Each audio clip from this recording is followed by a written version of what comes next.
पंजाब में बुक पे आया हूँ।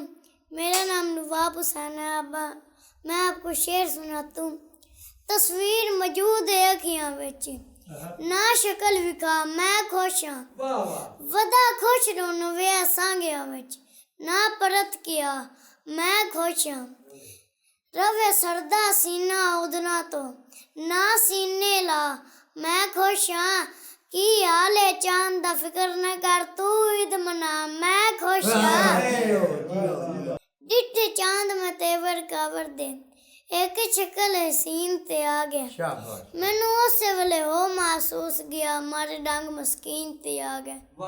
ते मेरे ढह के ख्वाब बुलंदियां तो इंज यार जमीन ते आ गए। जेड़ा लूड़ तो चुमदा हाथा मुंह हाथ गलवीन ते आ गया। अल्लाह सोने हुसन ता कीती, केडा है मासूम ते बोला। घरों निकले चांद ते बंदियां विच बनविंदा अक्सर रोला। ते तेरी शौक तबीयत की दसीए, कदी मासा ते कदी तोला। ओ गल गल ते मूड बना ली ने गल चुगल दी होंदी है ढोला। अल्लाह पाक तो मंगिया सांगे तेरा, चोखे यार बनाने कोई नहीं। मेरे दिल तू ही तू उसने, कोई कान टिकाने कोई नहीं। ते जिरा चांद लितारे हड़ बंदा, असी इंज नहीं तराने कोई नहीं। एक तू बंदा झिरका दे सकने, असी मुल्क दे काने कोई नहीं। अल्लाह पाक दी जात ना माफ करे, जिकरा मैं तेरे नाल जफाए।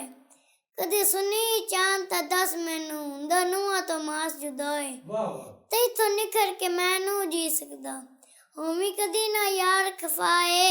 ओ मेरे कान जरूरी इंज तू है जिवें सावा कान हवाए।